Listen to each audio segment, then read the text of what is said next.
Welcome to The Late Show. I'm your host, Stephen Colbert. You know, we do not talk about international stories a lot on this show. But you see the news. It's a dangerous world. Everyday tensions are rising between the United States and our sworn enemy, Canada. Cold Mexico. The Great White North Korea.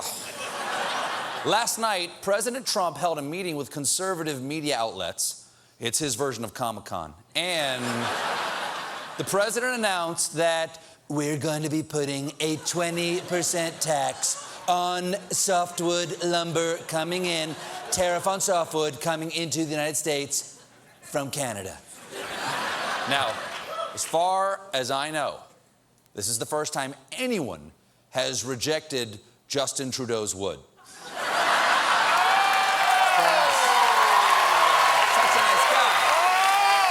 Such a nice guy. That's the rumor.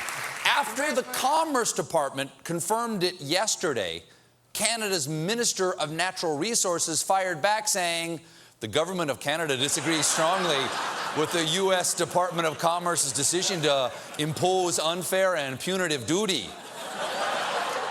Disagrees strongly. Them's fighting words. That's Canadian for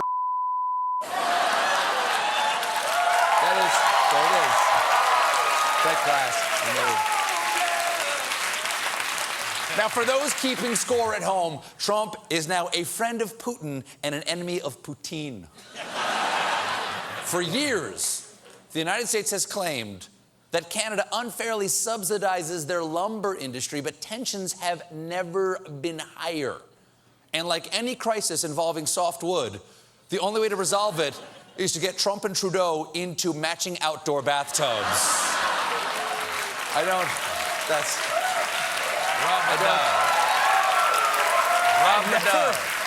never, those Cialis commercials, I've never been able to figure out why they're in the bathtub. Are they in the bathtubs because what they've done just now is so dirty that they want to wash? Or what they're about to do is so freaky, they want to be squeaky clean. Either way, don't do it. Now, last night, we still talking about the Canada thing? Yes, last night, Trump also told the conservative media, quote, we're going to start doing lumber in our country.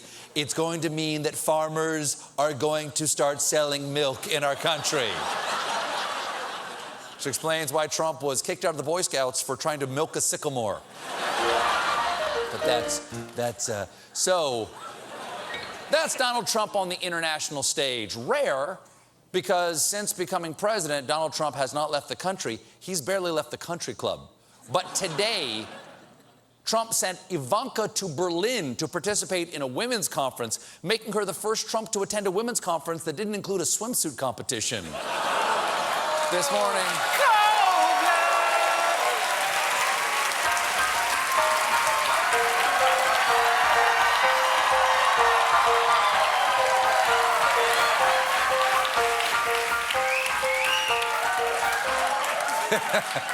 This morning, Ivanka spoke on a panel titled Inspiring Women, Scaling Up Women's Entrepreneurship.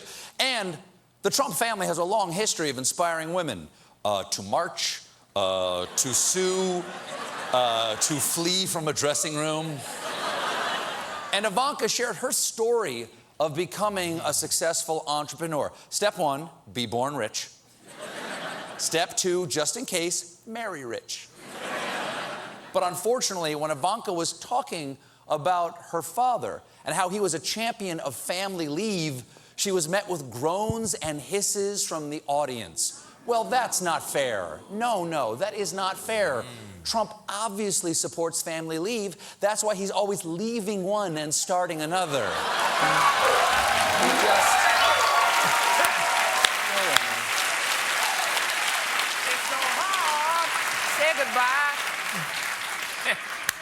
And things haven't been going well for Ivanka back stateside. Her brand is in trouble because they've had trouble moving Ivanka's line of clothing, so they secretly relabeled it as Adrienne Vittadini.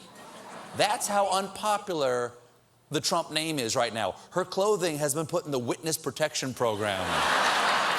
And I have to say, he's like there's a lawyer somewhere in the Midwest now. The lawyer clothing all works out there. Now, that's not a bad idea. In fact, the whole Trump administration could benefit from a similar rebranding. I'm not the only one who thinks that. So does our new president, Enrico Vittadini.